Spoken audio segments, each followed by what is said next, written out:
do que nesse momento em que ondas, né, uma onda, duas ondas, quatro ondas de Covid, como se uma grande tempestade se abatesse sobre a face da Terra, e nós precisamos então recobrar nossa esperança que, embora estejamos em tempestades, às vezes mais ou menos intensas, seja na nossa vida particular, seja na nossa vida familiar, no trabalho, na nossa vida coletiva, aquela nau, ela tem sempre alguém que está dirigindo ela, e é o Cristo.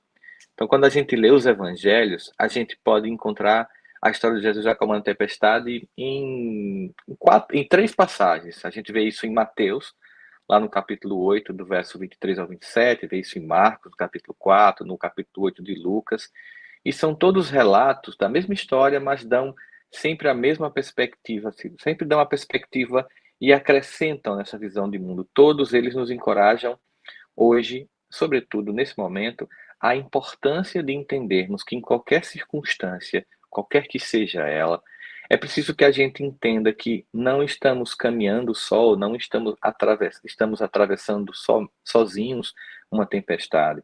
Jesus está conosco, está nesse barco.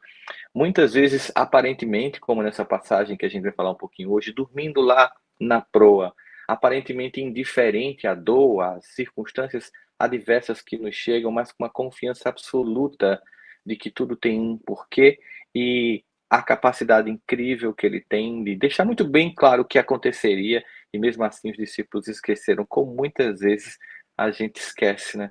O simbolismo que a gente percebe por trás dessa história de Jesus acalmando a tempestade traz um encorajamento, uma esperança para que a gente possa enfrentar essa tempestade, as tempestades que virão, porque assim é a vida, ela tem intempéries, a gente tem uma sociedade em que muitas das variáveis não dependem de nós, então muitas vezes a gente faz o nosso melhor projeto, planeja do melhor modo, age da melhor forma, mas existem outros irmãos nossos encarnados, existem circunstâncias que estão para além de nós mesmos que se abatem sobre a nossa vida, exigindo de nós uma resiliência cristã, uma resiliência ativa no Evangelho de Jesus, para que a gente possa não perder a esperança e manter a serenidade possível. Não que a gente não perca de vez em quando essa serenidade, se desespere em nossa humanidade, mas tentar recobrar rapidamente.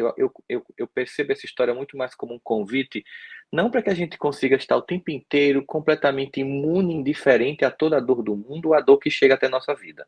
Não se trata disso, não se trata de uma exigência, de uma perfeição espiritual que nós não temos, mas ao menos que se seja um convite para que a gente possa recobrar o mais rapidamente a nossa consciência e a nossa esperança em quem realmente nos acalma o coração, que é o Cristo. Essa história ela começa depois que Jesus havia pregado para uma multidão de pessoas. Então ele entra num barco. É importante a gente perceber todos esses eventos. Ele entra num barco com os discípulos, dizendo que eles vão atravessar o mar da Galileia até o outro lado. Então Jesus diz assim: nós vamos entrar nesse barco e nós vamos até o outro lado. Estava muito claro o que ele tinha dito, que a travessia seria feita. Só que enquanto eles atravessam o mar, Jesus começa a descansar e dorme na proa do barco. Uma tempestade muito grande de vento e água começa a tomar conta do todo o cenário, e o barco começa meio que a ser inundado, que obviamente provoca um desespero nos discípulos. Enquanto isso acontecia, Jesus dormia lá na polpa. Os discípulos começam a acordar Jesus para avisar o que estava acontecendo. Jesus então se levanta, repreende os ventos e as ondas e elas param. Mas ele faz uma pergunta, essa narrativa lá em Lucas, no capítulo 8, no verso 25. Onde está a sua fé? E aí está lá também no Evangelho dizendo assim, que eles ficaram com medo, mas ao mesmo tempo se maravilharam, dizendo uns aos outros, quem é este que manda o vento se acalmar? E ele se acalma, que manda as ondas abaixarem e elas baixam, obedecem. Quem é este homem? Ali a gente também percebe que a nossa relação com Jesus é uma relação que estamos sempre nos maravilhando com o que ele faz em nossas vidas. É sempre incrível perceber quem é esse homem que acalma a minha vida, quem é esse que mantém a minha esperança, quem é esse que acalma as ondas, que responde às circunstâncias. Quando a gente se permite se relacionar com Cristo, a gente vai ter sempre uma grata surpresa, sempre uma emoção renovada de perceber que ele age desde as coisas mínimas, e é incrível como cada um de nós fizer um retrospecto de vida, vai perceber o carinho que ele atende à nossa aquilo que a gente pede, não a nossos desejos infantis, mas as nossas necessidades humanas imperiosas, como ele atende às vezes com detalhes.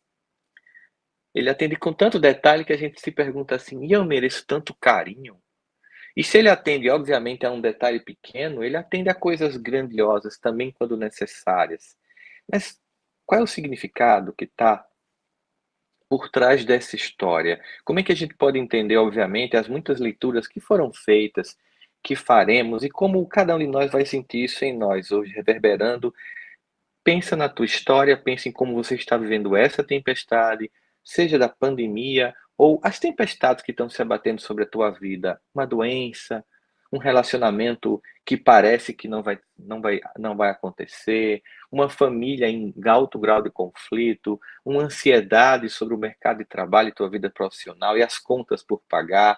Quantas angústias tão humanas tomam conta do nosso coração e como essa história pode ser uma resposta para o que você está vivendo hoje. Porque lembre, essas histórias não são contadas como se fossem mitos que fazem e que reverberam sobre pessoas do passado, mas os personagens com os quais Jesus se encontravam, eles têm as mesmas características, angústias, medos e vacilações humanas que eu e que você tem. Então não pensa nessa história como algo que está lá, mas como algo que está hoje. Não pensa nesse acalmar a tempestade como uma coisa que Jesus só fez naquele momento para os seus discípulos diletos, mas que ele faz a qualquer momento para qualquer um de nós. Não coloque essa história longe da tua vida, coloca próxima, coloca como íntima.